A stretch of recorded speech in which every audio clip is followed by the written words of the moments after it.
Assalamu alaikum, everybody. The piano is debating on Sneako's platform. What is he debating? What topic?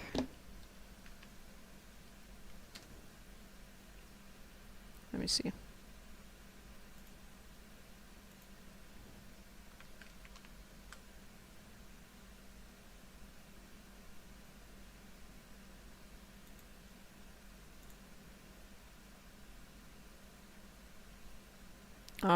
I don't see that he's alive.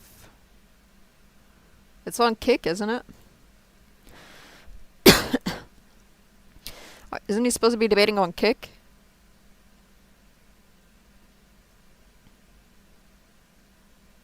It's already 7 p.m. Eastern.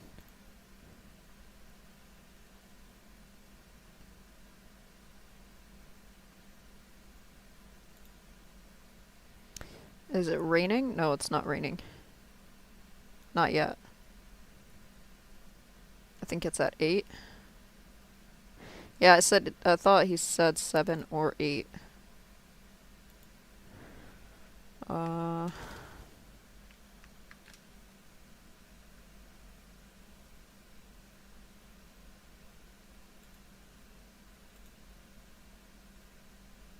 No, they're not live yet.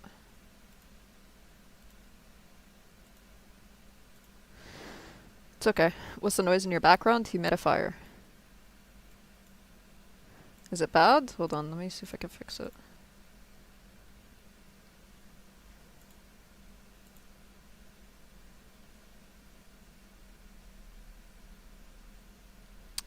I already have the noise suppression to high, so...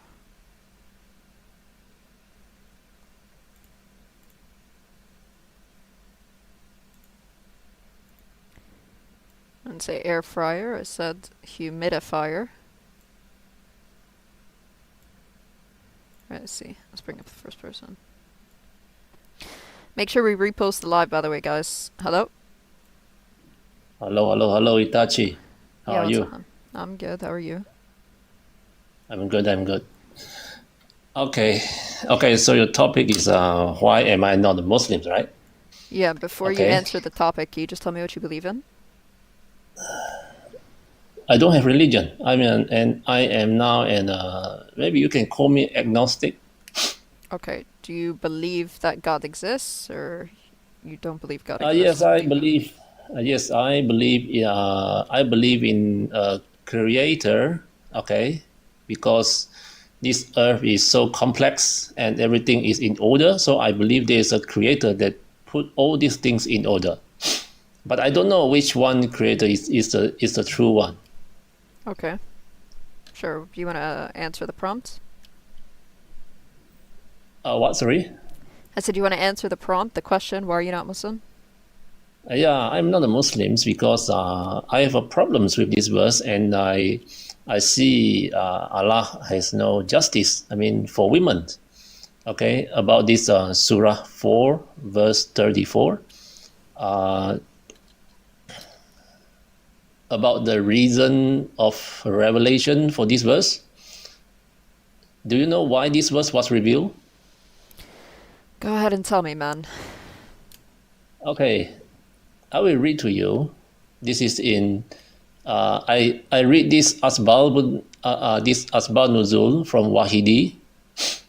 Okay, Said Mukatil say this verse, okay, which is Surah 4, verse 34, was revealed about Sa'd ibn al-Rabi, who was one of the leaders of the helpers, and his wife Habibah binti Zaid ibn Abi Zuhair, both of whom from the helpers. It happened Sa'd hit his wife on the face because she rebelled against him. Then her father went with her to see the Prophet. Allah bless him and give him peace. He said to him, I gave him my daughter in marriage, and he slapped her. The Prophet said, let her have retaliation against her husband. As she was leaving with her father to execute the retaliation, the Prophet called them back and said, come back. Gabriel has come to me. And Allah revealed this verse 434, and the retaliation was suspended. And Muhammad said, we wanted something while Allah wanted something else. So can you tell me what justice does this woman get in Surah 4 verse 34 in these situations? What justice this wife get from this verse? Can you tell me? Yeah, sure. What's the context of 434, ma'am? What kind of women I is it just referring to? Habibah binti Zaid. Now, I said 434, not the Asbab al-Nuzul. What's 434 in general referring to? What kind of Of woman? 434 is talking about women Which who women? how to say, who rebel against the husbands. Disobedience, right? Yes, disobedience. Yeah. Meaning not good, right? Okay. Yes. Okay. So automatically, the justice, or the injustice rather, is coming from who? Oh, okay. I got your point. So you are Who? telling No, me tell me.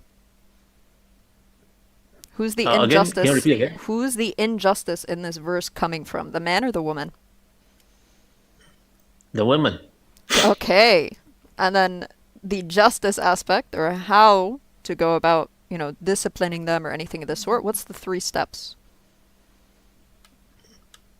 Admonish, and then separate, and then beat her. Okay. Not beat her. It doesn't say beat her. Firstly. Well, the verse says beat her. Firstly, it doesn't say beat her. Okay. It just says وَضْرِبُهُنَّ. Okay. So darb, Right. darb can be of different strengths. Yes? Hitting somebody could be of different strengths, correct? Okay. Okay. So it doesn't mean that you have to harm her, correct? Nothing in the verse itself says harm her. Yes? Yes. Okay. And what does the Prophet, peace be upon him, say when it comes to this verse specifically? In his farewell speech? Do you know?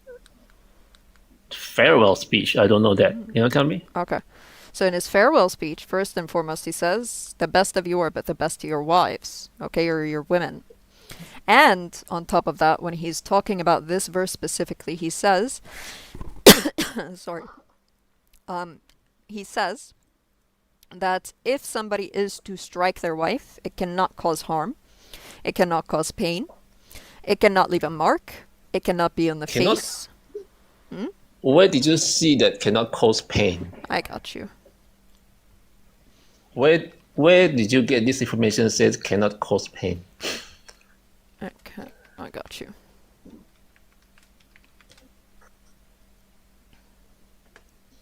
Which tafsir? Can you show me? If I got you. It's a hadith, brother.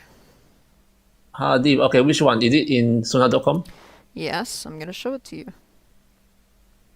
So You here, tell me, because I'm not in front of my laptop. Sunan ibn Majah, 1851. It was narrated that Sulaiman bin Amr bin Ahwas said, my father told me that he was present at the farewell pilgrimage when with the messenger of Allah. He praised and glorified Allah and reminded and exhorted the people. Then he said, I enjoin good treatment of women, for they are prisoners with you, and you have no right to treat them otherwise unless they commit clear indecency. If they do that, then forsake them in their beds and hit them, but without causing injury or leaving a mark. If they obey you, then do not seek means of annoyance against them. You have rights over your women, and your women have rights over you. Your rights over your women are that they are not to allow anyone whom you dislike to tread on your bedding or furniture, nor allow anyone whom you dislike to enter your houses. And their right over you are that you should treat them kindly with regard to their clothing and food. So, very clearly it says, without causing injury or leaving a mark. Yes? Sunan Ibn Majah, can you tell me the number again? 1851, brother. Does it say without causing injury or leaving a mark? 1851. Yeah, but where does it say that without pain?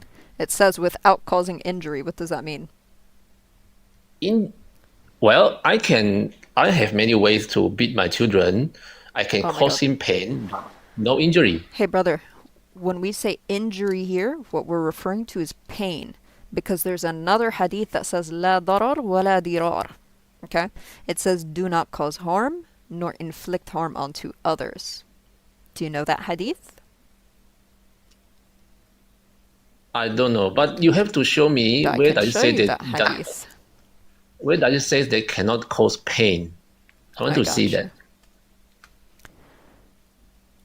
Because if you cannot cause Here you pain, go. what is Hey, the point hey, of hey, beating hey, someone? hey, hey, hey. Okay. It says here, the Messenger of Allah, peace and blessings be upon him, said, do not cause harm or return harm. Whoever harms others, Allah will harm him. Whoever is harsh with others, Allah will be harsh with him. So, where's the pain? What is harm, brother? Is pain I something mean, harmful? when I beat my children, Hey, brother, I did I not don't care harm if them. you beat your children, okay? That's your personal prerogative. Right. I'm asking you. If you cause pain to somebody, are they harmed? No. No? Okay, what does harm Yes, mean? no. Do you need the definition of the term harm? Harm Define means harm. Harm harm means broadly refers to physical or mental damage, injury, or wrongdoing. It can act as a noun, the damage itself, or a verb, the act of causing that damage. It encompasses bodily wounds, illnesses, or I see no mental pain. trauma. Okay, so very clearly, you cannot cause bodily wound, meaning you cannot No, I'm harm not their talking about body. wounds. Oh my I'm God. Hey, talking brother. about pain. Hey, fighter. Have a good night. Go beat your children, bro.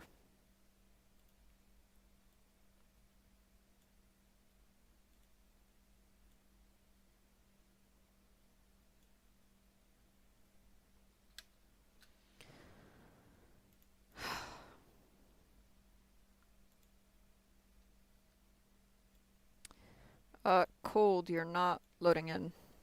Cold caller. You got a request.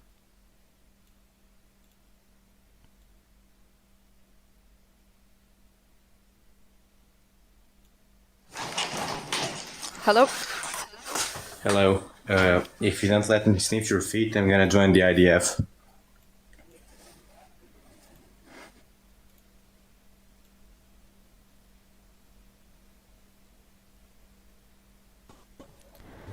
Hello? Hello. Yeah, what's up, man? Hi, how are you, sister? I'm fine. Your signal is Not very much. bad. I just wanna. Really, because I'm driving, maybe. Okay. How about now? Is it better? Yeah, it's okay. But if are you Muslim? No, ma'am, I'm not. Okay. Well, I'm what a do you believe Christian. in? Okay, Christian. Okay. I just want to say about this, the sign, the plus sign or the cross sign equals false. You know, minus means death. It's horizontal. Then, when you rise from the dead, you become vertical. That's plus. That's life. So how is it false? It's a sign of life. It's a sign of plus. It's a sign of good. It's a sign of victory. My sister, I love you. The Lord loves you too. Come to the Lord. Did your Lord lie? Come to Jesus. Wait. So your Lord was horizontal? No, when he died, he was her. Adam died. No, I didn't Everybody ask died. about Adam. I'm asking about your Lord. Yeah. Yeah, the Lord died. He was And horizontal, yes? right. Oh. Then in the third day, he He rose became again. vertical, right? He became vertical. So that's it. That's the plus sign. That's victory. My sister, I love you.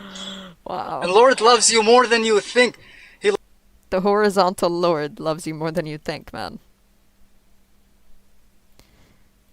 Oh boy.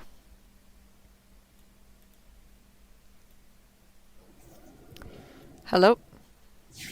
Hello. Can Yeah, you hear what's up? me? Yeah, I can hear you.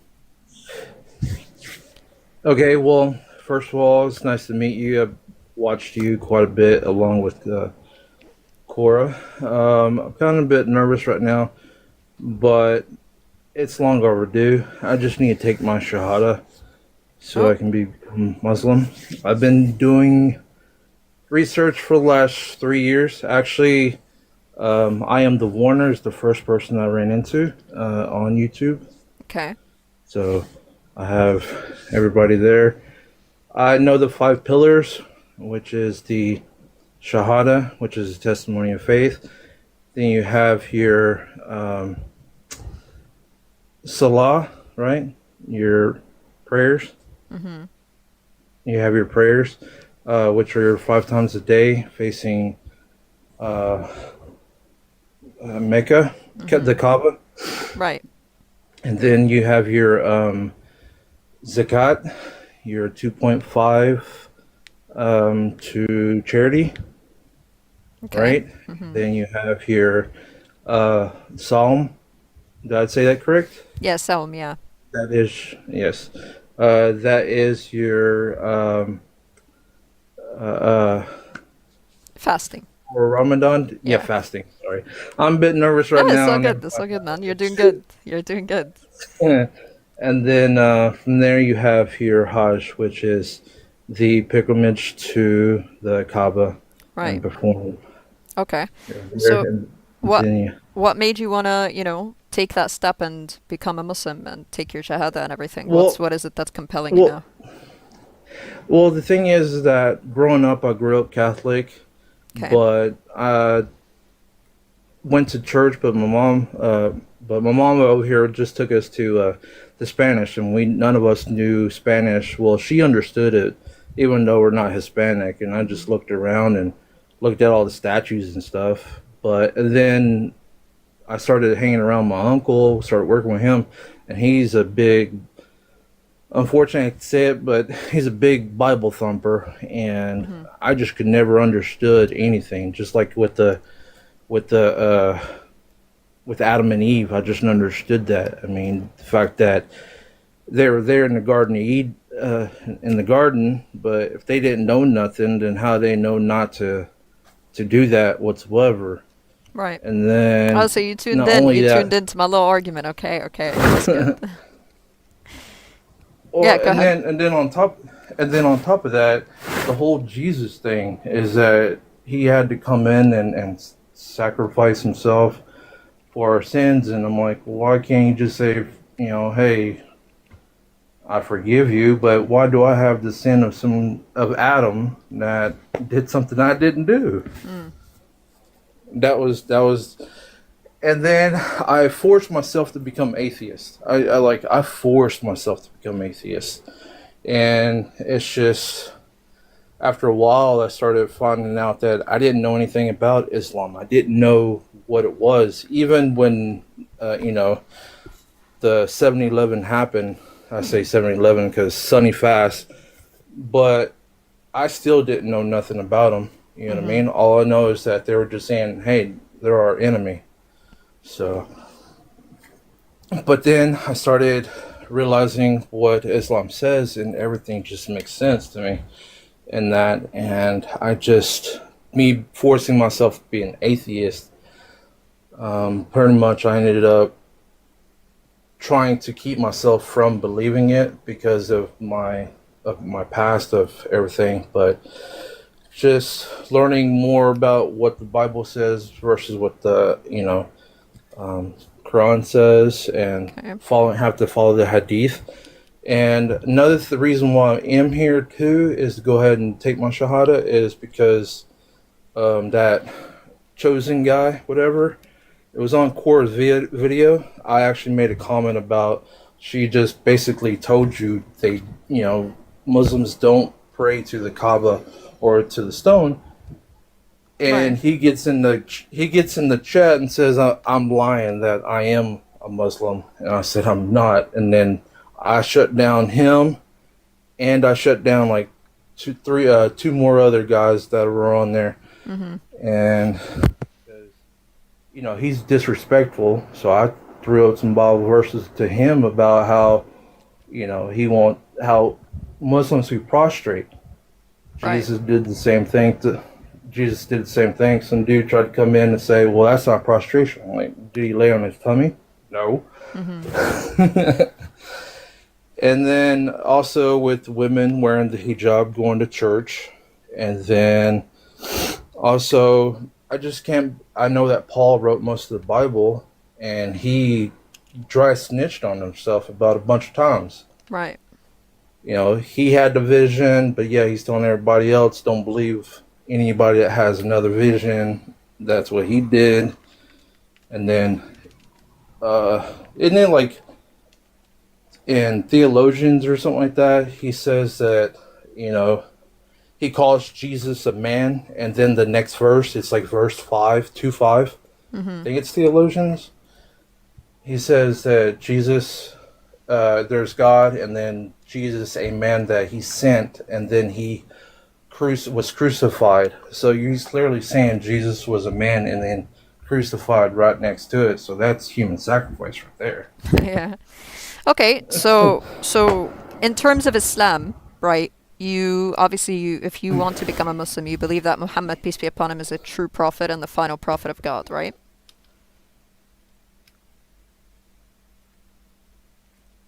Hello? Oh, Hello, can you hear me? yeah, I can hear you now.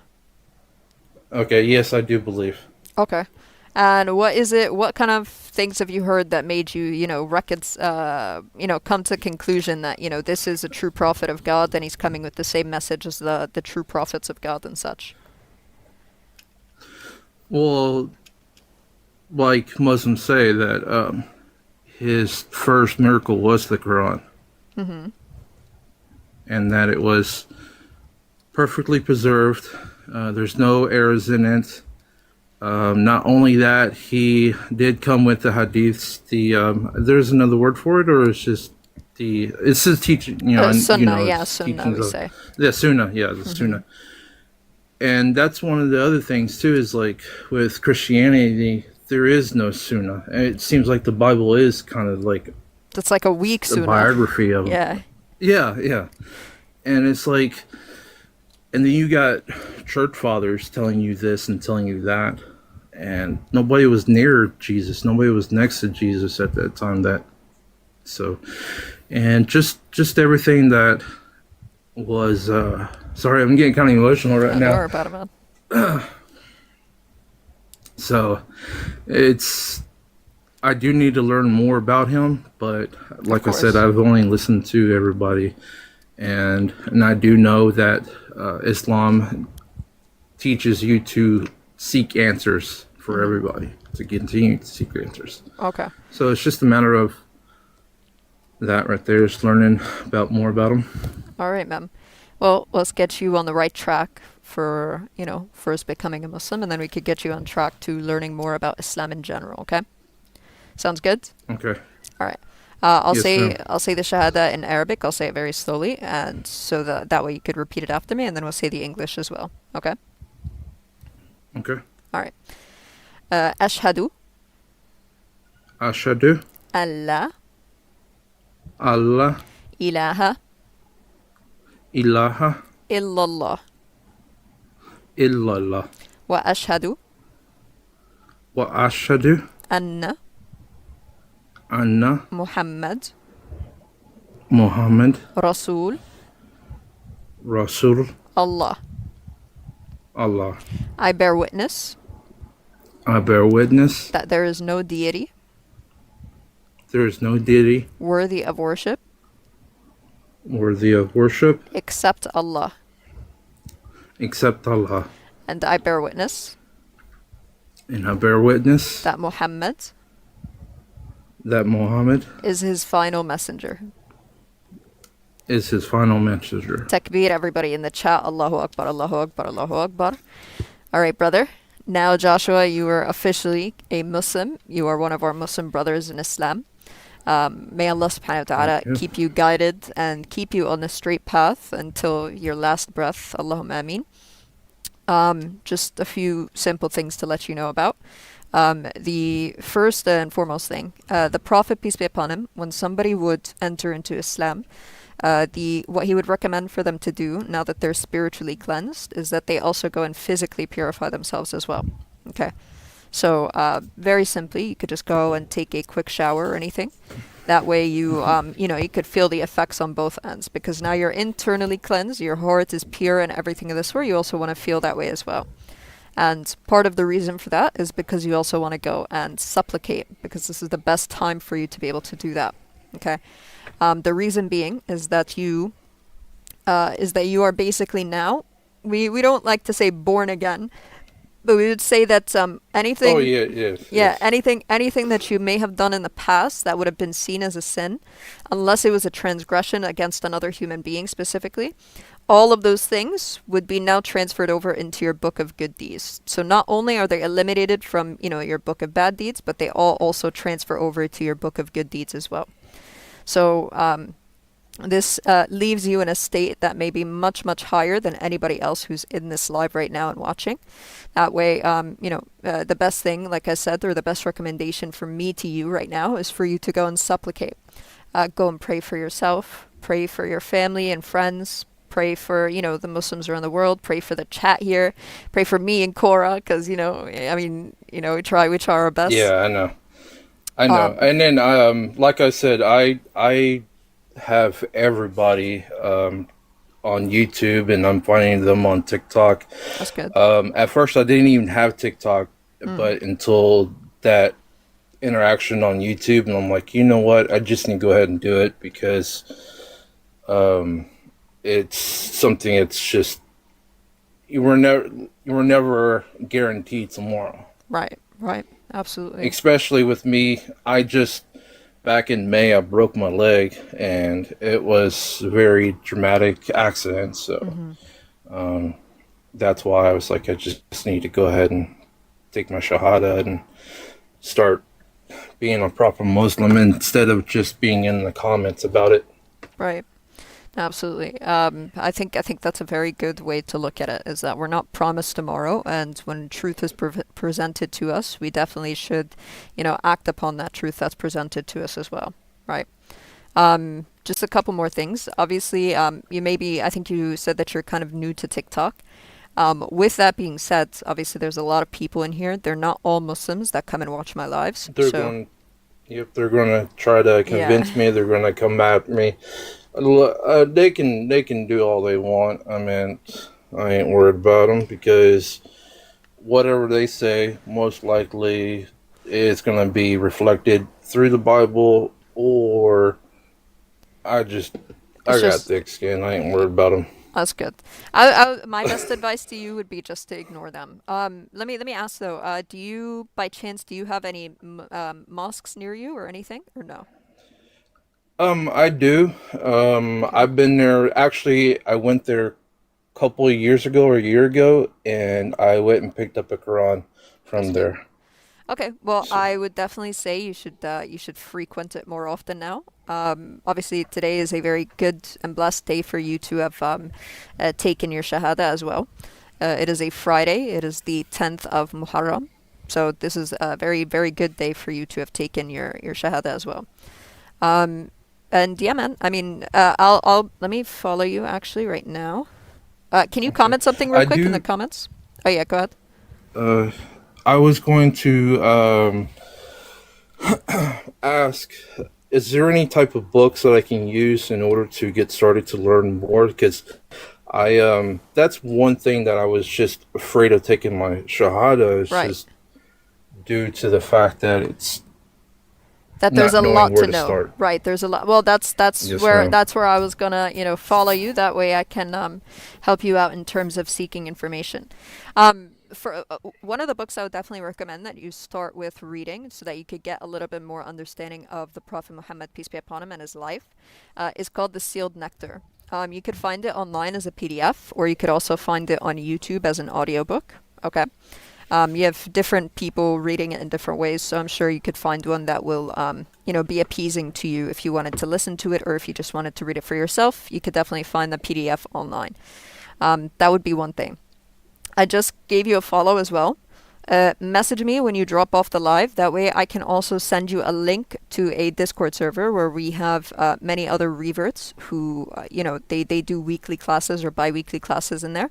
That way the reverts don't feel like, everything that they're going through is by themselves and they don't know where to start and all of these things. Okay? Yes, ma'am. All right, ma'am. So I shot you that follow. Make sure to message me and I'll send you that link as soon as I end this live, okay? Yes, ma'am. Thank you very much. And I'm really bad. I tried to repeat Arabic when I'm listening to it, but There's no issue. When I no get issue. nervous, my accent comes out, and it's just There's no issue. sounds all If weird. anything, when you try your hardest to do it, you actually gain more rewards than the one who knows it. Because Allah already knows your intention and He knows that you're trying your best. So you actually would get rewarded even more for doing that. So even if you're practicing, for example, memorizing Quran or reciting Quran, let's say, the fact that you don't know Arabic and you're still trying and you're still applying yourself to do it, you actually get more reward for that. Okay? Okay. All right, ma'am. Anything else you want to ask or add or anything of the sort? No, ma'am. I'm just getting to the point where I'm getting getting overwhelmed and everything, and I'm afraid my accent's going to come out so thick that you won't be able to understand a single word I'm saying. No, don't worry about it, man. Don't worry about it. All right, ma'am. If anything, if you ever have any questions or anything, you could always message me or request back up, and I'll be happy to give you the answer if I have it myself. Okay. Okay, and can you give everybody else thank you? Even the brother from the UK, he goes with you in Quora sometimes, I believe. Yeah, sure. I listen to him a lot. I'll let the message be known to both of them. No problem. All right, thank you. All right, brother. Have a good night. All right, Salam bye-bye. alaikum.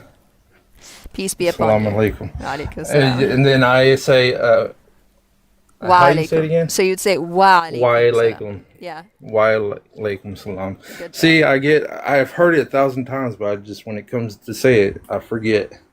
No worries, man. No worries. All All right. right, thank you. Have a good night. You too. Everybody. Bye-bye. Allahu Akbar, man. 2 trolls and a sincere individual. For every 2 trolls we get a sincere one. Alhamdulillah.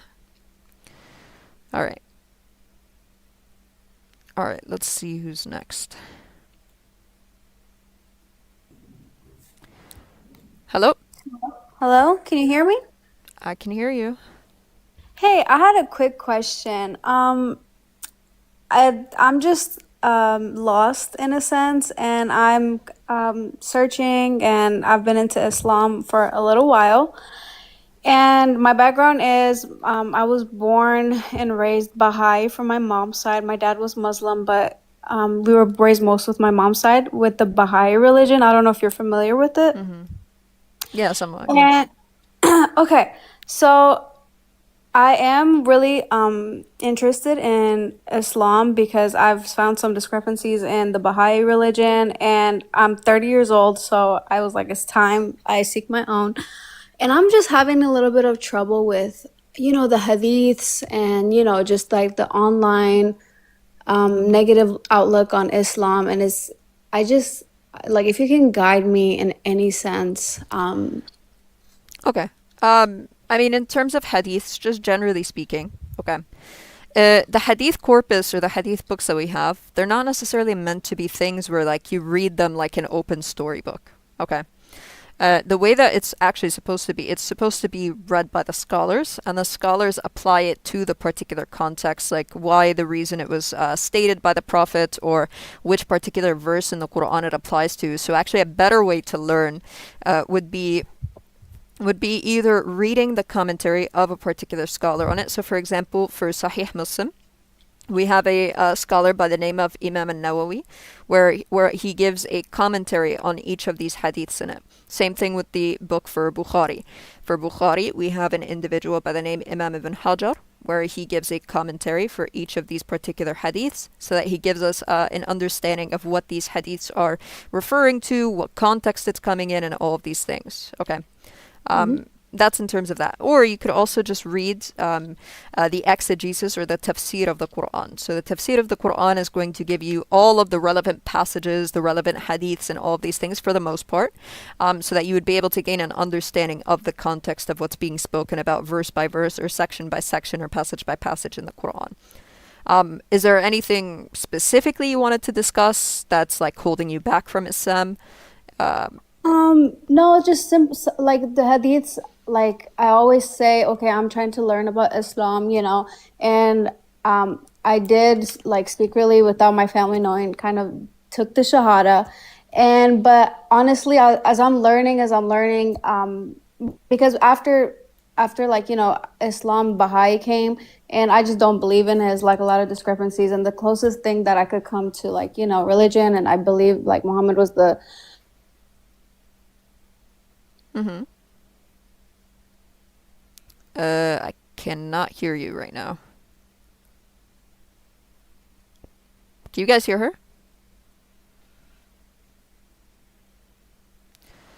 Anissa, try to mute and unmute.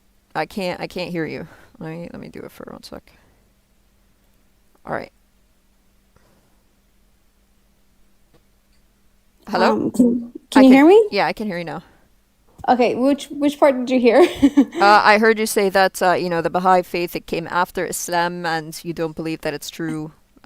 Yeah, That's so about and as I I heard, believe yeah. so now I believe that like Hazrat Muhammad, like Prophet Muhammad was the last messenger, and I believe in one God, so that's why I kind of like took my Shahada, but I don't know much about other stuff, and with the hadith, like I just don't know which sources are reliable, and I just wanted like, your advice, or if you can send me anything that's like a reliable source to that extent, because I want to learn more. Well, so like I just told the brother before you, I can definitely send you a link to the Discord that we have for the reverts, where they do, classes for new reverts and such, whereby you could learn, step by step, the, different things within Islam. That way you don't feel like, you just have all of this information that's in front of you and you don't know where to start.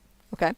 It gets very overwhelming, yeah, especially, kind of not going against my family, but just like hiding it from everyone and everything, just because I don't want that you know, negative impact while I'm still trying to learn the most. So, yeah. Okay. Message me, and after the live, I will send you the link for the Discord, the Revert Discord server. And you said you took your Shahada already, right?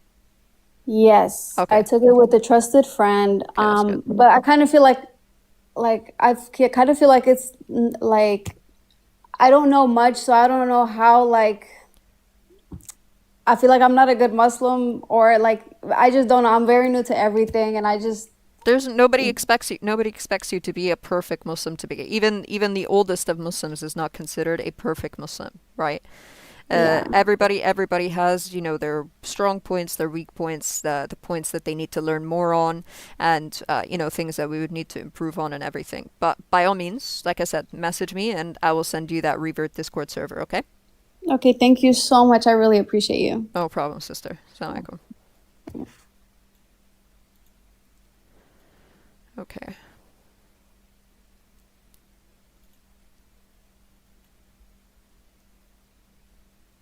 Jesus, hey man, that could be you right now.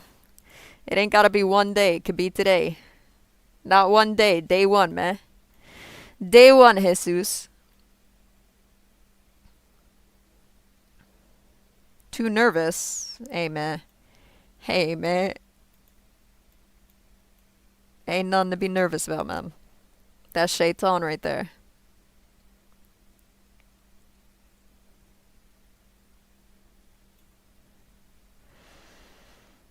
Ghost, you're not loading in. You have to re-request. Alright, let's see.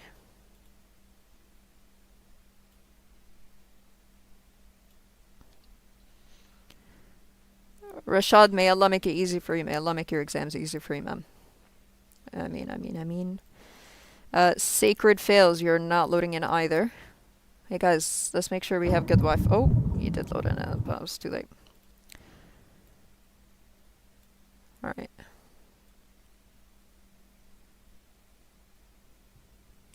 Hello? Hello, assalamu alaikum. Alaikum salam, brother. Are you Muslim? Yeah. But I wanted to ask you, I have a colleague who's a Christian. I wanted to just ask you some questions. Is he with you right now? No, he's not with me right now. Why don't you bring him to the live then? Yeah, that's the point. So basically, I work with this guy. He's like in his 60s, like super old, Okay. and he really doesn't know anything. He's like the most basic average Christian layman who doesn't know anything. And basically, like what's it called? Like I don't want to like when I talk to him about Islam or anything like that, or about Christianity, I don't want to be like that guy who like tries to attack his religion, because obviously he's going to be like very defensive. So I just kind of like generally I speak to him. I'm like, yeah, like, oh, those are the differences in our religion, and then like, just a friendly conversation with him. And basically, I was just wondering, Yani, like I asked him, oh, how do you deal with I read a passage in the Bible, and then I saw that Jesus doesn't really know the hour, and I was confused. Like I wanted to ask a Christian, and then he didn't really know what to say. But like the main question that I have is, how do you really deal with when many of these laymen basically they go back to the story of, oh yeah, but I witnessed miracles, and my mom passed away and she's a Christian, and I know she's in a good place because I saw such and such thing. Okay. So yeah. The best way that I usually answer that question, what I find to be most effective, is to simply ask them, okay, um, so let's say like a Hindu or, a Buddhist or somebody who believes in some other religion aside from Christianity, even a Muslim, right? If they have a dream and they say, I saw XYZ in my dream. Let's say the Hindu says, I saw Shiva in my dream holding a cow. Okay. Does that Yeah. make Hinduism true? And typically they're going to say no, right? But we're going to Yeah. say, right, but the person is saying that this happened to them and they witnessed it. Okay. And then they kind of get the idea that this isn't really like the best way to, go about saying that the religion is true or false, right? And then you could Okay. also open up the conversation and be like, the proofs for a religion should be something which is evident to every single person to observe, as opposed to like, personal experiences and such. Okay, I see. Yeah, that works. And the Right. other question that I had is, when it comes to Deuteronomy, the where the prophet was prophesied, Yeah. Well, it depends which one, the but yeah. the one of like when Moses says Like that from Moses, one of okay, the. yeah. Yeah, so basically, I saw like a video of a Christian saying that when he says "from your brothers" or whatever, it's actually referring to basically the like the what is it called? It's not referring The to the children of Ishmael. Israel. Exactly, it's referring to the children of Israel. So how do you deal with that? Yeah, so firstly, the problem is that the way that they translate this chapter is when they add the parts where it says from your fellow Israelites. But when we look at the original language itself, all it says is from your brethren. Okay, that's the first thing. Secondly, Israel is being addressed in the singular in this passage. Okay, so when God is speaking to Moses and he's talking about Israel, he talks about Israel as one person and says from the brethren of Israel, that there would be a prophet like Moses. Okay, that's the second thing. Thirdly, What's the first thing? the first thing is that in the Hebrew and in the Greek, it doesn't say from your fellow Israelites. When you look at the translations, for example, it'll say from amongst your fellow Israelites. But in the Hebrew, it doesn't say Israelites or Oh, anything. okay. And Yeah, it simply says from your brethren. Okay, got it. right. Yeah. Okay. That was the first thing. The second thing is the fact that they're being addressed in the singular. So, for example, if I say I'm going to give your brothers $5 each, am I giving you $5 or your brothers? Sorry, repeat the question again. I froze. If I say to you, I'm gonna give Yeah. your brothers $5 each, okay? Yeah, Who am I giving money to, you or your brothers? my brothers. Right. So since they're being addressed as one nation, the brethren have to be nations from outside of them as well. Okay. Oh, okay. I see. Yeah. And to make that point even stronger, in the chapter Yeah. right before in Deuteronomy 17, it Yeah. talks about how Israel is only supposed to appoint kings from their fellow brethren on themselves. Okay. And it shouldn't Yeah. be any foreigners. Now, typically, the way that the Jews in the past understood this is that it's supposed to be only Israelites, in the same way that they understood Deuteronomy 18. However, Okay. what we know is that there was many non-Israelites kings that the Jews had appointed over themselves. Okay. Yeah. Yeah. So either it's the case they did something wrong and all of them agreed upon something wrong, or it's the case that the way that it's actually understood is referring to anybody as it pertains to the lineage of Abraham or the bloodline of Abraham. Okay. And Okay. a simple example of that is King Herod. King Herod and his, I believe his grandson was appointed by the Jews to be a king over them. Okay, and he was not an Israelite. He was a Edomite and Arab. So his father was an Edomite and his mother was an Arab, if I'm not mistaken. Okay, perfect. All Okay, right. thank you. Yeah, I wrote everything down, so I should be fine.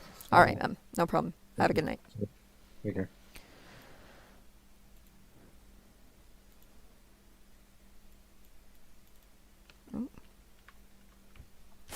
Hello. Assalamu alaikum, sister. Sorry, I've got 2 seconds, please. Walaikum salam. What's up? Yeah, sorry, sister. I was just wondering if there's any correspondence to Surah 3 ayat 7 to 269. 3:7 and 269. Yeah, 269. 269. Sorry. 1 second.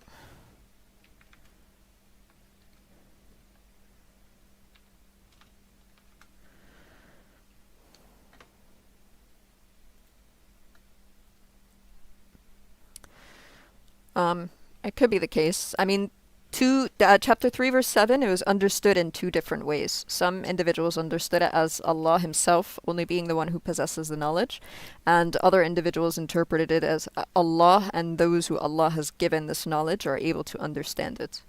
You could say that if it's the case, you take the latter opinion that I just told you about, that this would apply to it as well. But generally speaking, I mean, I think both of the verses Yeah, would then be rather clear. you would see the correspondence with the ending. Yeah, it says, Yeah. He grants wisdom to whoever He wills, and whoever is granted wisdom is certainly blessed with a great privilege, but none will be mindful of this except people of reason. Yeah. Yeah, perfect. Yeah, thank you, sister. No worries. All right, no problem. Assalamu alaikum. Walaikum salam. Okay, hopefully we get non-Muslims. Is Sneeko and Libiano live yet? Let me see. Hello? Hi, can you hear me? I can hear you. How's it going? Yep. Go ahead. What is that? No, Oh, no, sorry. go ahead, sorry. That's not me, no. Yeah, I was just wondering, what's your best argument for Islam? Why should I be a Muslim, basically? I mean, it's not really an argument. It's more so that based off of a probabilistic standpoint, Islam would be the more probable and reasonable explanation for why one would believe what it is about the world around us and all of these different things in terms of giving us an answer to reality and all of these things. Okay. So when we compare it, for example, to all other belief systems, Islam is the more probable and reasonable explanation. Okay, interesting. Right. So you wouldn't go for something very specific, like something from the Quran or something, or the Well, life of yeah, no, Muhammad? we would use the proofs. So there would be proofs that we can use. So, for example, Muhammad, peace be upon him, he professed many prophecies. Okay, the probability of him having gotten all of these prophecies that have come to pass correctly every single time reduces each time he makes this statement, and it either comes to pass or fails. Right. Right. But if every single time he does it and they come to pass, the probability or the likelihood of him having gotten it right every single time, it reaches near zero at some points, right? Like I think after 15 or so, usually it will come closer to 0% probability of him having gotten all of these correct. And we're not talking about, very vague things. We're talking about specific ones. Some of them people try to argue are vague. I think that if you were to argue just simply the ones based off of very clear, detailed evidences and such, that you would be able to see that it would not be the case that he's able to just guess these things. Are you talking about? Because I've heard a few. Are you talking about the building tall buildings one? Is that one you're that talking could be about? an example. So that could be an example. Not just that, but there's also ones where he talks about, the fact that the Muslims are going to conquer specific lands. The fact that when the Muslims, they conquer one of these particular lands, the siege of Baghdad, when they conquered this land, that it was going to be taken over by individuals with wide faces and small eyes, right? Or very, small eyes, I guess you could say. And the individuals who later came and did this was the Mongols. So he gave the description of the individuals. He told them that they were going to come and take over, or, not take over, but essentially get them to be in a lack of infrastructure. So there would be a lack of infrastructure that would be in the area, such that Islam would be very, not poor in the land, but more so that it was going to affect them greatly. And this actually happened historically as well. Oh, interesting. I've not heard that one before. Yeah, it's a prophecy about the. I could get you the hadith if you want. If you want to read it. Yeah. I mean, that'd be interesting. 1 second. Is it in one of the main hadith collections? Yes. 1 sec.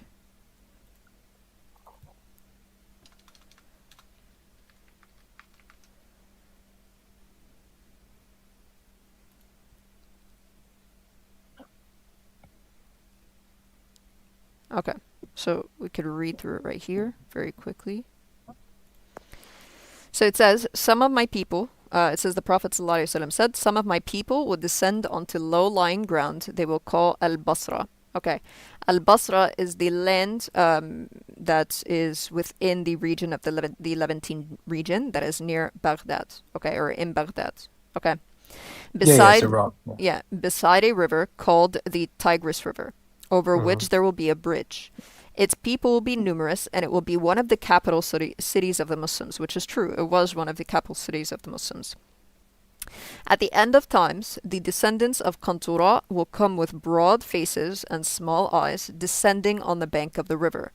The town's inhabitants will then split into 3 sections, one which will follow cattle into the desert and perish, another which will seek security for themselves and perish, while the third will put their children on their backs and fight the invaders, and they will be the martyrs. And then, obviously, this website, I like this website a lot because it goes in through, in detail with regards to each of these prophecies, and it'll go into specific points about it. So it says, the details are specific and numerous, so breaking it down will make things easier to understand. They are as follows. This will take place on low-lying ground called Al-Basra by the people. It will take place next to the Tigris River. There will be a bridge over the Tigris River at this point. The city will be a capital city for the Muslims. This city's residents will be numerous. This city will be invaded by the descendants of Qantura, who are people described as having broad faces and small eyes. And the final section of the prophecy heavily implies that the Muslims will lose and be slaughtered, because it talks about the fact that one group goes in and perishes, the other one goes this way and perishes, and the third of them are going to fight and be martyred, right?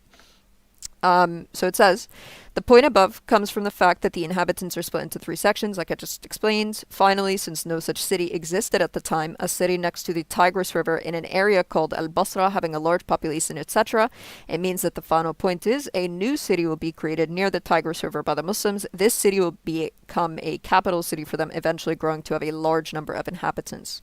So the fulfillment of it is those who already know about the Mongol siege of Baghdad and its historical context will look at the bullet points above and immediately be able to tell that every detail applies to this event. So a new city will be created near the Tigris River by the Muslims. This city will become a capital for them, eventually growing to have a large number of inhabitants. The only city this could be is Baghdad. It was founded in the year 762 CE as the capital of the Abbasid Caliphate and eventually grew to become one of the largest centers of knowledge and one of the largest cities in the world at the time due to its strategic location and geography. It's difficult to overstate the importance of the city, as it's cited by some to be the reason for the centuries-long Islamic Golden Age. As a consequence, the city's population skyrocketed and by some estimates was the first city in history to reach over 1 million residents.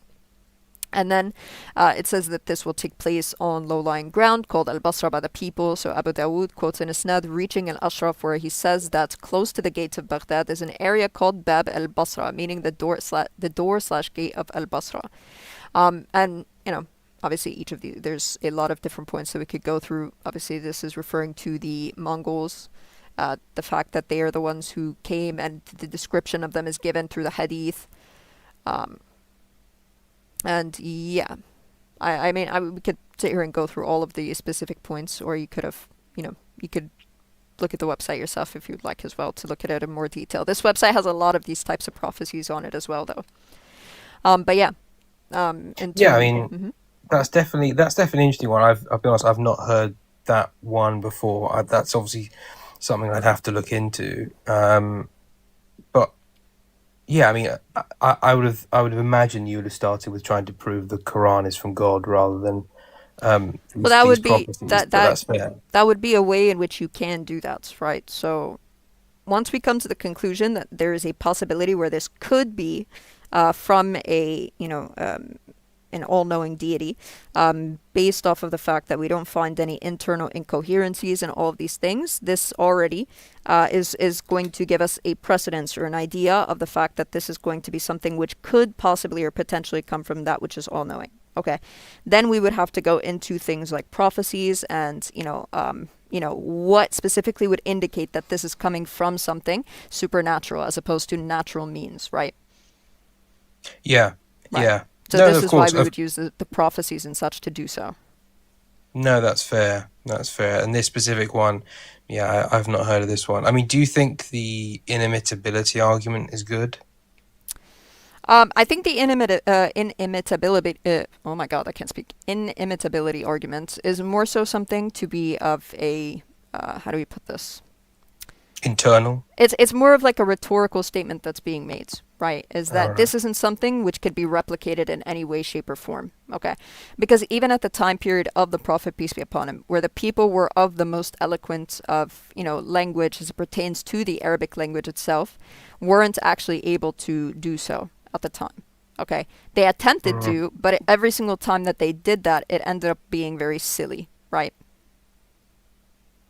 Yeah. I mean, obviously, like, yeah, I mean, I really don't think it's a good argument. I think it's a kind of Yeah, very I bizarre wouldn't, argument. I don't think I- almost any Muslim can really explain it, because I don't think it can be explained, really. Okay, well, I don't use that argument. I don't know if any Muslims who do really use that argument. That's why I went to there's these. definitely many. I've spoken to a few, and I don't know, it's not gone very well, I think. But Okay. I That's don't why think. that's why I went with the one that I think is the best, is the prophecies. Yeah, no, that's fair. Yeah. That's fair. That's definitely one I'm going to look into, because obviously I'm going to come at that as skeptical. You I'm not should, gonna you be- should, and Yeah, of you should course. go through all the details that are provided. I mean, the website itself. So I'll tell you what you could search. That way you could go and look into it more. Proving Islam, right? Yeah, but if you search specifically 101 prophecies of Islam, it'll be the first link on Google, okay? And it'll give you every single one of those references here. Or you could also buy the book if you'd like, if you're really interested, if you want to have the hard copy and stuff.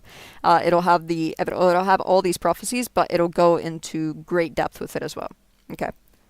And I don't know how much it is on Amazon, but it's $10. So Yeah. Well, I'll look into it. I mean, the other ones that I've seen and discussed with other Muslims, I've got to say I'm not convinced by. I do find a lot of them, people read into it a lot more, and I think a lot of it is vague. A lot of, as you said, a lot of them are I don't think impressive. I think they're just fairly good sort of guesses. But no, that's definitely one I'll look into. But okay. We'll see. Well, like I said, I think so. There are many that are just like that one, where it's not vague or just simply guessing or anything of the sort, or something which could just simply be brushed off as that, because they are things which you could.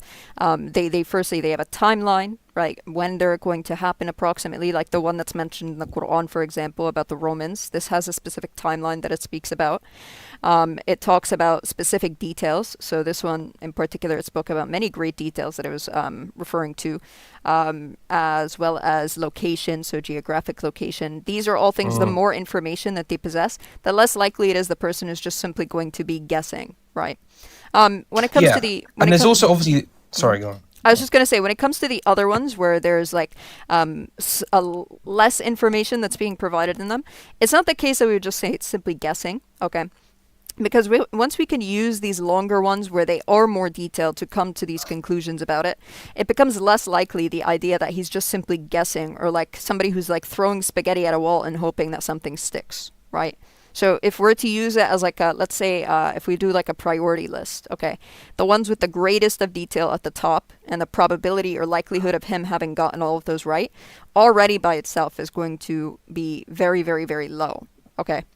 And then on top of that, if we add the other ones, which in and of themselves, they have explanations that came early on, prior to, when Muslims right now claim that they were fulfilled, they have explanations that came prior as well. Okay, so if we apply these explanations to them without having some sort of ad hoc interpretation that comes after a supposed fulfillment, then it would be the case that this is still something that is being fulfilled in terms of a prophetic narrative. You understand? Right. So I think that's a better way for you to look at it as opposed to just simply saying, it could be the case that they're guessing or something. You understand? Yeah, obviously, there's also the critique. I mean, you probably know. Do you know Joshua Little? No. Oh, okay. He's actually a British. Is he British? I can't remember. But I think he's at Oxford or something like that. I think he's a hadith sort of critic, Okay. and a scholar. In fact, he did a video recently actually, and I think he criticizes the sciences of hadith and things like that. So that's also another one, which is obviously you're gonna say, well, these hadith obviously go back to the Prophet, and you're gonna sort of Even have if that. I even Whereas even obviously he, let me address that really quick. Even if it's the yeah, case, let's say we come to the conclusion the hadiths don't go back to Muhammad, peace be upon him. Okay. At the very least, we do have corpuses that come within that first century of Islam, first and foremost. So yeah, already in and of itself, it's a silly claim because we already have hadith corpuses that come early on. Okay. That's the first thing. Secondly, the fulfillment of these sort of prophecies and such that occur, they still happen after the supposed dating of these hadiths. So let's say we're going to go with the idea that it's Bukhari is the one who invented the hadiths, okay? And these hadiths that we find that talk about prophecies are being fulfilled like what's it called? Months later. Okay, or sorry, years later, many years or centuries later after this hadith corpus is found. Okay. One still has to explain where or how it's the case this individual is able to obtain this information prior to the events occurring. Okay. yeah. And That would be some of them. Obviously, others would be like, I said the one that I've discussed before about the building tall buildings. Obviously, that no one's saying that's coming. No, that point isn't related because obviously that's not after the event, right? But it's still like right, it still I'm not going predates to prove it. predates the event Yeah, occurring and all of these things. yeah. Right, exactly. That's So exactly what that I wouldn't mean. be an example. Right. Yeah. Okay. But there's no other hadiths that you're really going to be able to say, comes after the event, let's say. Okay. Because we already have corpuses that come very early on to begin with. Yeah. Right. So, I mean, like I said, you could definitely take that link and, see what you find, and we could talk about it in But the future if you'd like as well. Yeah. Yeah, Go but ahead. obviously, we would come to a problem if, let's say, okay, I accepted those prophecies as having no other explanation. What if there were other hadith that were false? Like if a hadith in Bring it. Sahih Bukhari or Muslim Bring it. ends up being false. Bring it. Um, That's why I always tell people when it comes to these particular or this particular narrative is that the only way in which we could substantiate the idea that he's a true prophet, if it's the case he has all of these hadiths being fulfilled or prophecies being fulfilled, and in addition to that, there are none which are false prophecies. Okay. So if okay, it's the case that it's I authentic, can try. yeah, of I course. can try. This isn't a prophecy, but it is just a statement by the prophet, right? You've definitely heard this one before. Do you want me to read it? Just summarize. Go ahead. Well, it's only short. It's to do with the fly, right? So if a house fly falls in a drink of any one of you, he should dip it in the drink and take it out. For one of its wings has a disease, and the other one has a cure for the disease. Now you probably have an answer for that already. You probably heard it, but obviously on the face of it, that's obviously wrong. Like that is not. No, what's wrong about it? So is that something you'd recommend to do if a fly falls It's in not. your It's not drink? about the recommendation specifically. He's saying that if you're first and foremost, you have to understand the context of the people that are there. Okay, the people that he's speaking to directly, or the immediate audience he's speaking to, is Arabs. Okay, that are living in a desert where there is very little water to begin with. For me and you, for example, we have today we have tap water, bottled water, all of these things around us. So there's not like this immediate need for us to have to drink from a cup of water that we find like a bug fell into. Okay, so they're obviously not going to want to waste that cup of water or whatever it is that they were drinking specifically.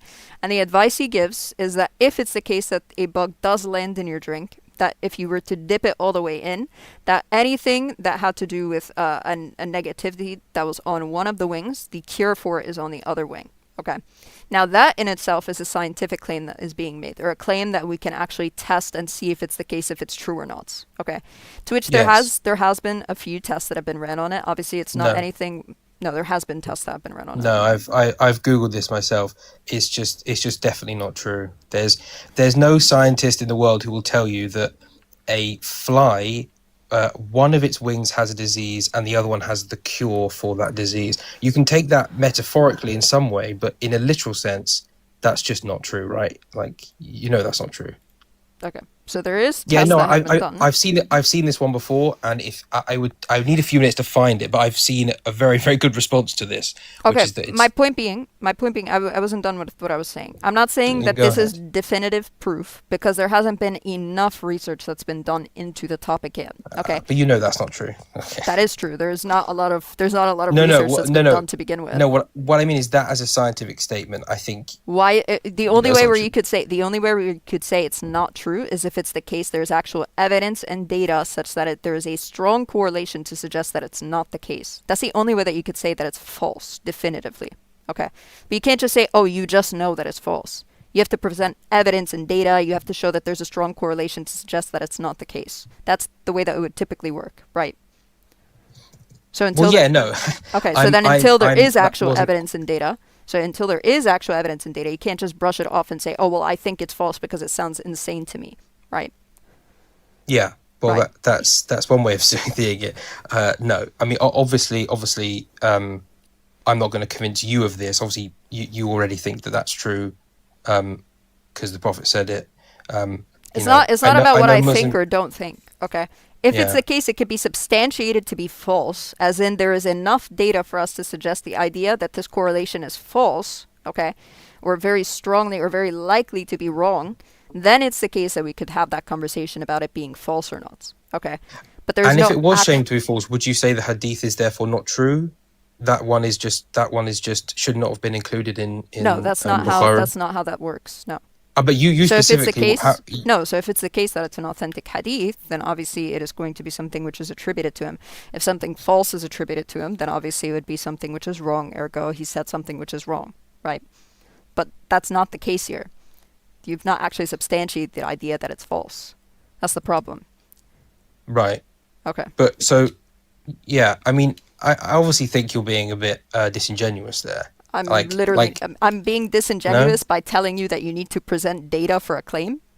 So if I made a similar claim, you'd start with believing me and then I saying never someone said that has to disprove it? No, hold on. But you do believe I never that, said though. I never said I start with believing you. The reason why I start with believing Muhammad, peace be upon him, is because there's never been evidence of the contrary to suggest that what he said is false. Okay? So, for example, like what we were just talking about when it comes to prophecies, right? These things are giving us enough evidence or proofs to suggest the likelihood of his prophethood being true. Okay, hence the reason why I can safely rely upon the other things also being true due to the likelihood of the other things having been also true being very, very low. There's no reason for me to deny the other things that he's saying until sufficient evidence is provided. Okay, do you understand? So it's not just I believe it and then when evidence is presented to me, I take it back or something. Okay, there is evidence to suggest that what he's saying is true. Okay, that doesn't mean that the other statements that he makes, right, that we just have to wait and see if it's the case that it's true or not. That way we could say that he's a true prophet or not. Because there are still statements that we believe in or prophecies that he has that are going to occur in the future that have not yet come to pass, for example, right? That doesn't mean we just have to wait and see if those ones are going to happen or not, because we have enough or sufficient evidence right now to suggest the case that he is a true prophet. Do you understand? No, I understand. Of course, you're Okay. you're obviously coming at it from that point of view. That's fair enough. I said I'm not going to convince you right here, right now. That's not true. Of course, you have your own, according to you, good reasons to believe it. That's understandable. We haven't really obviously given an would say objection to it to say according to you, but okay, man, no problem. Well, yeah, I mean, I would say I don't know, 99.9% of biologists would laugh this claim out of the room. Have they actually done any tests on it? No, right? Would they need to do this directly for you Yeah, they to would. believe it or not believe Yes, it? they would. Really?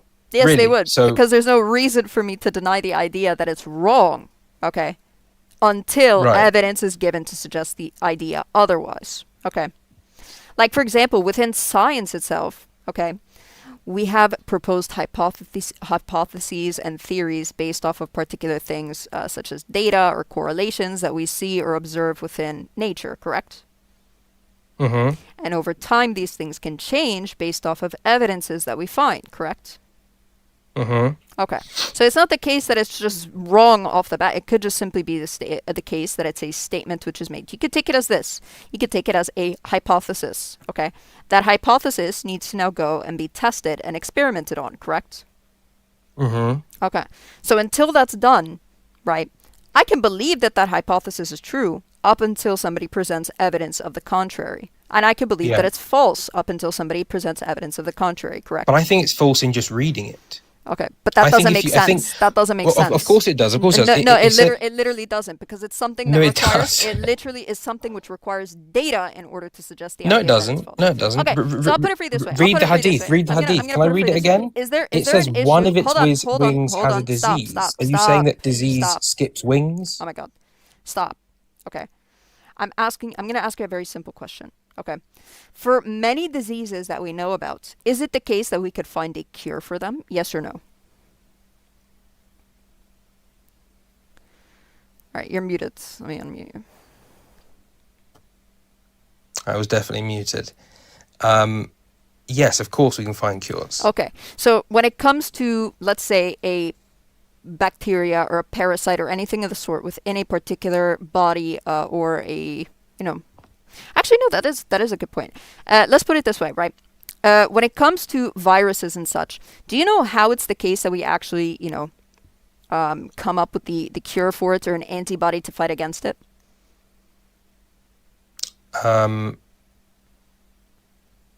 Don't they use it? Don't they use it for?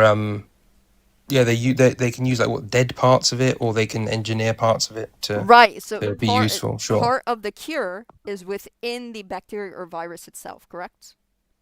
Or it could be. Yeah, within it definitely right? can be. Yeah. Okay, good. So like Not relevant much- here, but It literally is, because we're talking about the disease and the cure being found in the same one species or in the same one thing.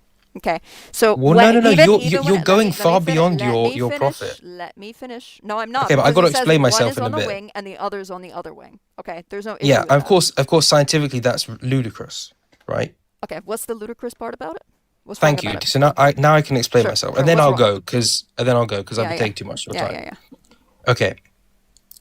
If I said to you that I don't want you to diseases, give me. I don't want you to give me hypotheticals. oh, so I can't explain. I don't want you to give me hypotheticals. I want you to. So I can't explain to explain. me- I want you to explain to me specifically regarding this. What is the absurdity in it? Meaning that there should be a contradiction or something that you could derive. Go ahead. Yeah, no problem. Diseases don't stick on one wing. Diseases have no idea what one wing is. Diseases stick on wings, not one wing and not the other. It's absurd. Yeah. All right.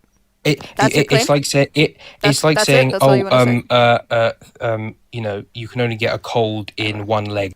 Thanks for coming, bro. All right, you guys said the thing with Libiano started already? Let me see.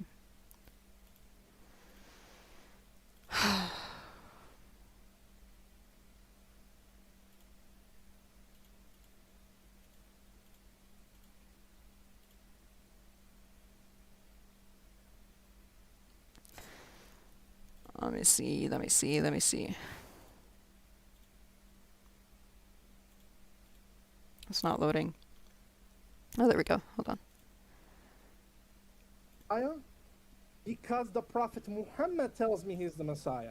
There's nothing in the Gospels that would convince me Jesus is the Messiah.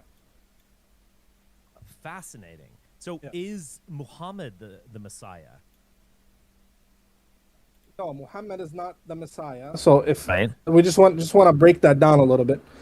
Messiah in the Hebrew Bible linguistically just means anointed one. As a matter of fact, the awaited Messiah that the Jews are waiting for is never called Messiah in the Hebrew Bible. He's called a branch. He's called the seed of Jesse. He's called Prince David. He's never called Messiah. But other peoples are called messiahs. The priests Cyrus are is called anointed. Messiah. Cyrus is called the Messiah. David is called God's Messiah. So if you mean, is the Prophet Muhammad anointed? Is he anointed, chosen by God? I would say linguistically, yes. Is he the Messiah, the awaited eschatological figure, I'd say no, that's Jesus. Okay. So in that, but I thought you just said Jesus was an incomplete Messiah. No, I said there's nothing in the Gospels that would convince me, as somebody just reading the Gospels, not contingent on the Quran, that Jesus fulfills messianic prophecy and profile. Oh, I see. But I with believe the he's a Quran- Messiah because the Quran says he is. Because I have demonstrated and established that the Quran is revelation from God. It's true, therefore its content is true. Therefore, if it says Jesus is the Messiah, then Jesus must be the Messiah. So are you waiting for the Messiah, another Messiah, or the second coming of Jesus? I believe that Jesus does return in the Islamic, sort of parallel to Revelations, the end time scenario. Yeah, we believe Jesus is going to come back. We believe in the second coming, yeah. Oh, okay. Yeah. This is all fascinating stuff. So in terms of rabbinical Judaism and Zionism, the modern state of Israel, etc., you think that these are heretics in the sense that they rejected Jesus, they rejected Islam, even though they had a chance to convert to Islam with the coming of the Quran and Muhammad, etc. And so they're just waiting for their own Messiah that is never going to come. They keep missing it. They're waiting for the Antichrist. Waiting for the Antichrist. Oh, interesting. Yeah, so they're waiting for who they think is the Messiah, who we know is the Antichrist, and who we know that the Antichrist in our eschatological tradition will have a number of followers of Jews. Most of his followers in the end times will be Jews from the Middle East and from that region. So, yeah, they're waiting for the Antichrist. And yeah, so I agree with you again that Rabbinic Judaism is inherently Zionist. But what Sneeko is meant to say is that there is this pure, bare religion of submission to God found in the Torah and the Hebrew Bible. And that is original Judaism, aka that is Islam. Original Judaism or original Christianity. I want to clarify my position on that because based on Richard Spencer's tweet conflating my belief with like the leftist Muslims who say that anti-Zionism is not anti-Judaism. And then of course we all know the Torah Jews who say free Palestine, but my belief is that Rabbinic Judaism replaced it and that this is the new religion and that's a falsehood. And so I think that leftist Muslims I think that that's kind of a coping mechanism for them to not get anti-Semitism allegations. Right. They don't want to conflate the two because they are separating from Nazis and they coming off like they're racist. I get it. Yes. The Mehdi Hassan types do that. Well, I misrepresented you and I'm glad to be clarified in that sense. So I guess I could unfurl my perspective, but before I do that, when you're saying that Judaism, so there's a rupture in Judaism, does that rupture occur with the destruction of the Second Temple in 70 AD? So you mean when Judaism went south? Right, yeah. Yeah. So it would be with the rejection of the Messiah. And that's actually the reason God destroyed their temple. Actually, right. Jesus prophesied about this very event in the parable of in the wedding banquet, in the parable of the tenants. Basically, God, he sent Israel prophet after prophet after prophet. These Israelites who are supposed to be God's chosen people and uphold his covenant, they kept killing the messengers and prophets, killing one after the other. Then God has enough. He gives them one more chance. He sends the Messiah. They try to kill him as well. And so he destroys their temple. He takes away the vineyard. He kicks out these tenants. That's a parable, right? Tenants in a vineyard. Right. The Jews are the tenants. He kicks them out. And he gives this vineyard to other tenants, to another nation that will produce its fruit. Historically speaking, the nation that produced its fruit after the Jews were kicked out of the covenant are the Muslim Arabs. They came with one Arab prophet, did what the Jews couldn't do with thousands, according to them. There's been over 1 million prophets, according to the Talmud. They couldn't do what Islam did. In just 70 years, they controlled more land than the Roman Empire did in 800 years. and they controlled all the lands of their enemies, and all the land that was promised to Abraham, the Muslims controlled. Yes. So let me tell you a little bit about my perspective on this. So there's a scholarly consensus that the Gospel of Mark was written around 50 AD. 70 or so. Yeah, I agree with you actually, but so there is a prophecy by Jesus that the second temple will come crashing down in the Gospel of Mark. There's also a consensus among scholars that Mark is the original, or I shouldn't say that. It's the earliest of the four Gospels. John is the final one. It's the most florid and developed. You have the synoptic Gospels of Matthew, Mark, and Luke. Mark was actually older, and it is a little more laconic in its writing. It doesn't narrate the Bethlehem birth nativity scene. It sort of begins right in the middle with Jesus as a itinerant rabbi. So most scholars believe that it was written around 50 AD. Now, 70. I agree with you, but let me just let me go with this, okay? It's not 50 though; it's 70. But yeah, continue. Okay. Well, many scholars have suggested 50. That would imply that Jesus offers a prophecy and accurately foresees the destruction of the second temple. Which scholar says 50? The overwhelming consensus is 70. I don't want to argue with you about this. Well, you made a claim, brother. You can't just make a claim and just I know, but it's not an important one. I'll grant it to you if you want to. It's important because you want to say that Jesus made a prophecy. Well, if it's written in 70, that's not really a prophecy, is it? Well, it's sort of funny. You're arguing with me, but you're sort of making my point.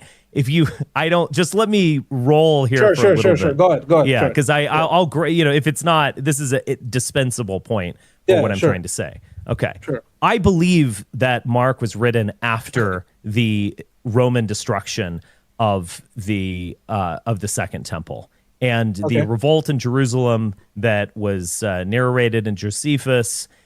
We have archaeological evidence for that. I don't believe that Jesus foresaw anything. I think that Christianity as a kind of Judaism 2.0 was developed after the destruction, or at least the Gospels was developed after the destruction of the temple. And it was a sort of new way forward. We can't claim that we are, the descendants of this Davidic kingdom and we kick ass and have this magnificent temple and we're amazing. We actually need to find another way, and we need to open up the religion, even beyond the 12 tribes, etc. It was a sort of new version of it that was constructed after this failure, almost like after the fall of the Soviet Union. There is an attempt ongoing to reconstruct and kind of reframe Marxism for the 21st century, understanding the dramatic failure of Marxism in the 20th. Sorry, failure on whose part? With the temple failure point? Marxism. With the temple point. Oh, with the temple. I don't believe that Jesus, as he is depicted in the Gospels, ever existed. I think Jesus is a literary figure, much like Hamlet. Brother. Hey, so... Oh, there's no evidence for Jesus outside of books about Jesus. Yeah. So I mean, I don't know what to tell you. No problem, brother. So he's not mentioned by many Roman historians who covered the time. Just let me tell you. Sure, I'll let you go. Just let me tell you. Okay. To say Jesus didn't exist, is a historical blunder, brother. No serious historian believes in Jesus mythicism. It's a joke. The evidence is overwhelming. Why?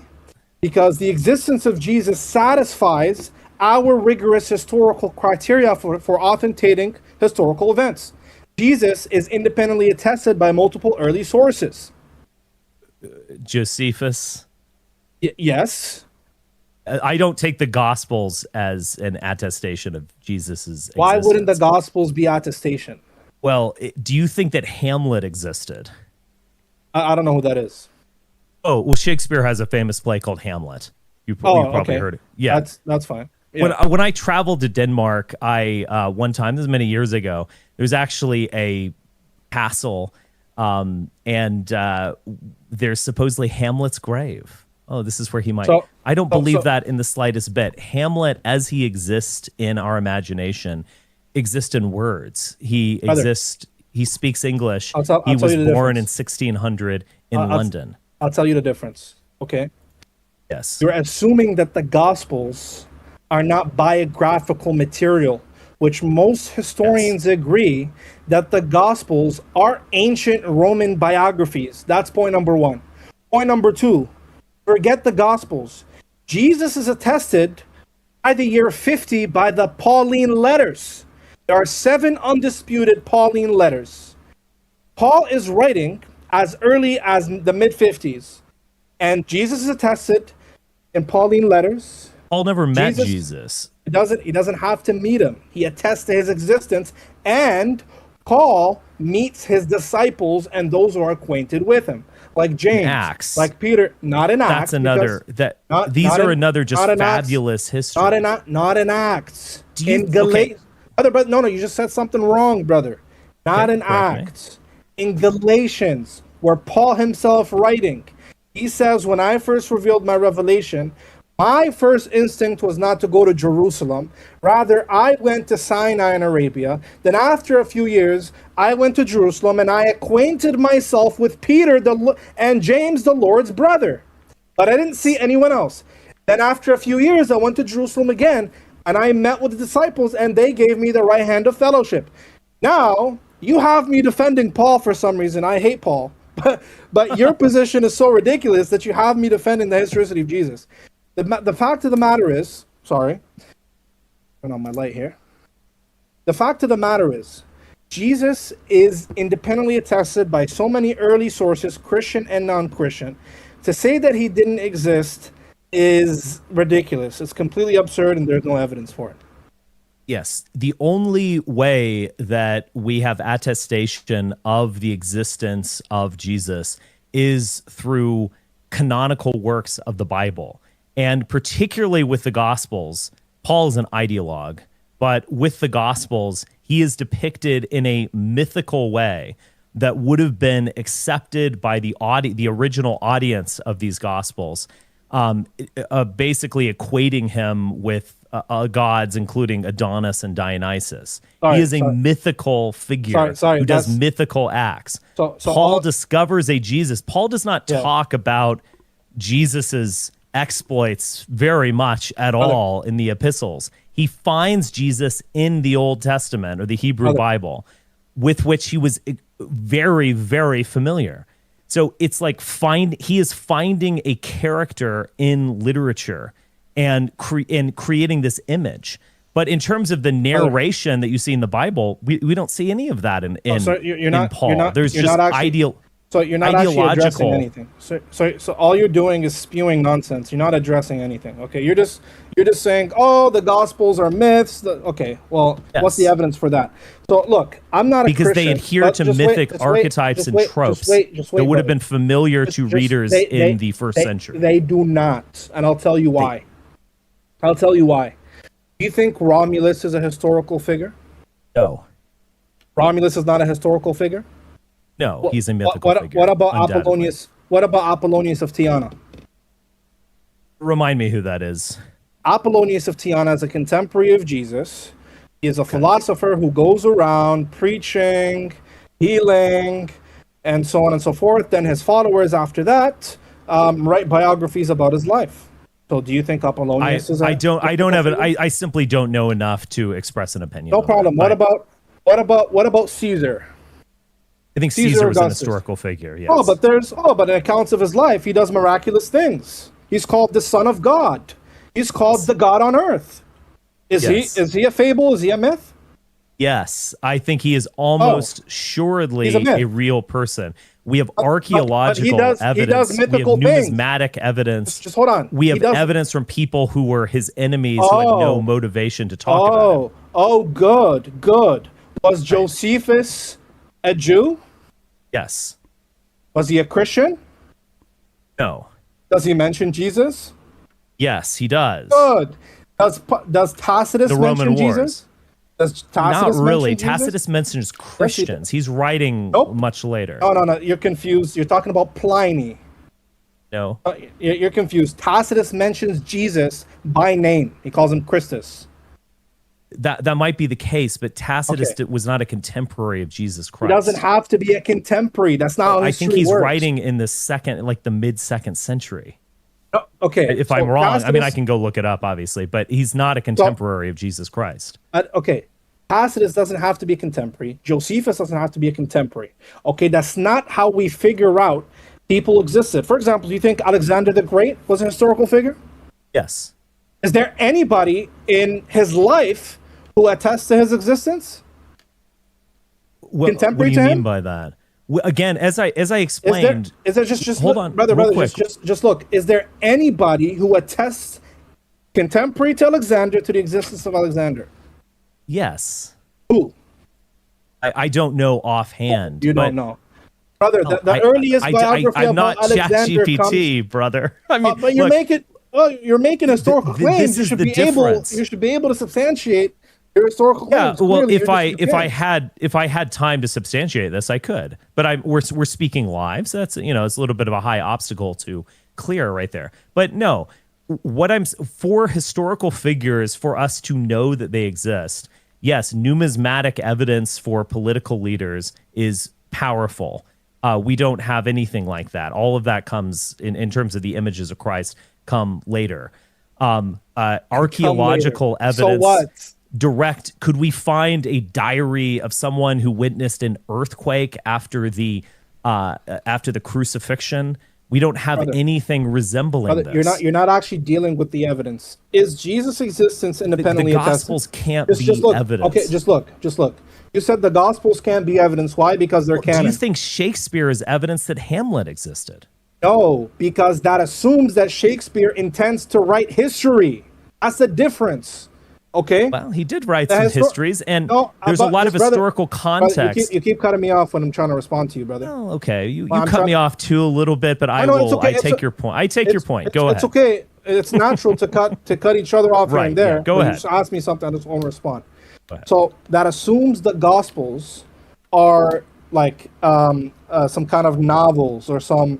Yes. They're written. They're a genre that's written that's not not to write history. That is contrary to the evidence. That is contrary to the consensus. Okay, that's number one. They are ancient Roman biographies about an ancient person. That's number one. You can't say, well, we can't take them because they're canon. Well, that doesn't work because genius, they weren't canon when they were being written. They're not canon until the 4th century. That's when you have the Council of Laodicea, the Council of Rome, the Council of Hippo, the Council of Carthage.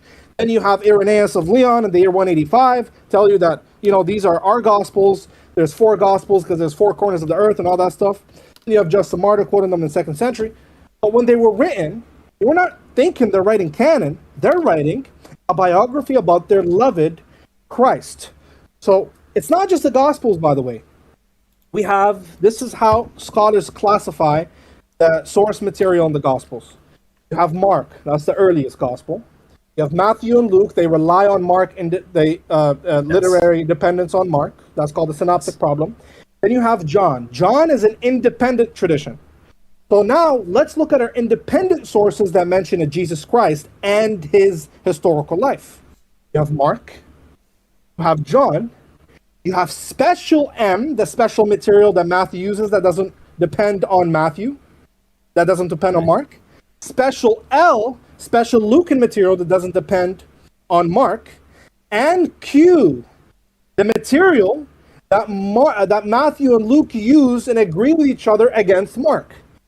And Paul. So you have Paul attests to Jesus. Q attests to Jesus. John attests to Jesus. Mark attests to Jesus. Special M and special L. As 7 early independent attestations within the 1st century of Jesus. What do you have to tell me Jesus didn't exist? Let me ask you a question. So, do you believe that the gospel writers were Roman journalists? Do I believe what?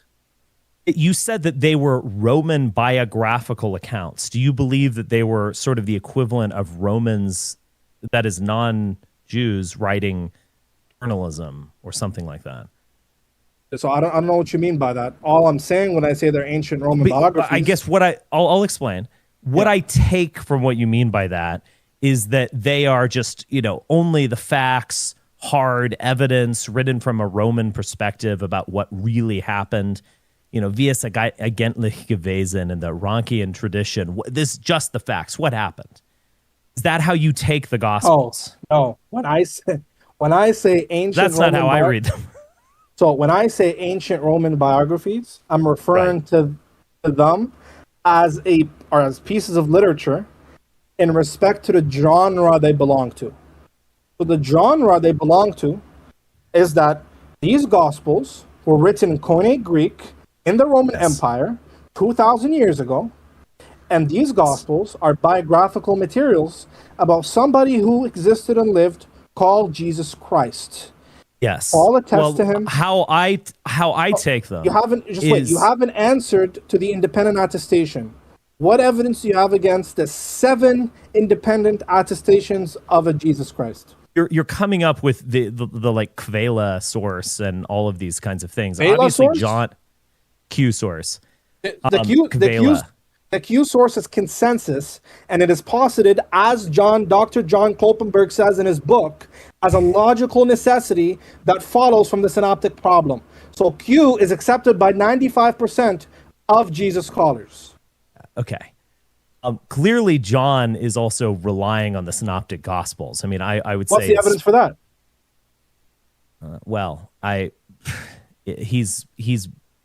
He's offering flourishes to these stories. What's the evidence? Okay, so you haven't told me why John relies on. Hold on. You spoke for a little while. Let me. Yeah, but you're not substantiating your claims. You're just uttering things and not substantiating anything. I'm not, and that's a bit rude. Let's let him answer without interruption, please. Yeah, go ahead. Yes. Throughout the ancient world and throughout the world today, there is a tradition of mimesis. You could think of that as copying. And there's great works that you look to. You want to bring the structure of the story to a new work, maybe change the characters. You want to bring in some old tropes from older works and make them sing in this new age. I have no doubt. I agree with the scholarly consensus that Mark most likely came first. He inspired Luke and Matthew, and in my mind, I can't prove this for certain. In all likelihood, the writer of John read the synoptic gospels. Maybe there were other traditions or other sources that he read. But you are claiming that because this story is reiterated multiple times, that makes it more and more true. The fact is, if you take something like comic books in the 20th century, Krypton, that we there's the Superman, the original source, the drawings by Schuster, and I'm forgetting the other guy's name. And then later on in the radio version of Superman, they bring in Krypton or Kryptonite, and then later on he gets a dog in the 1950s and so on. But see, there are all these different sources, and they're all looking at the same figure. So this means that Superman must exist, or Clark Kent must exist. It doesn't work that way at all. It indicates that many different authors and writers are engaging in a mimetic tradition with other sources. John is clearly inspired by Euripides, among other things, and his version of the Bacchae, and the structure of that story as it's relayed in John's Gospel, which is the best.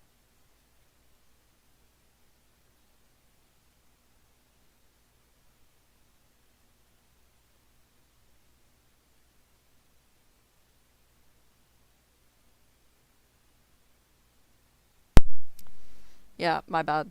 I was asking, what the heck is the topic? I am so bored. I'm actually very, very bored. If you guys want to go watch this yourself, be my guest. I have no idea what the topic is supposed to be about. I'm sure they're cooking, but I know Libiano's cooking, but I think the topic is if Jesus was real. Is this guy an atheist? Somebody said he's a white supremacist. Yeah, I'm just gonna call it here, to be honest. I think this is something. It's something. If you want to watch it, just go on kick.com and go to just search Sneeko. That should come up. Alright guys, I'm gonna call the live here, inshallah. I think we had some good conversations at the beginning. And then we started watching this after. Appreciate y'all. Jazakallah khairan for everybody coming in. Wassalamu alaikum wa rahmatullahi wa barakatuh to the YouTube.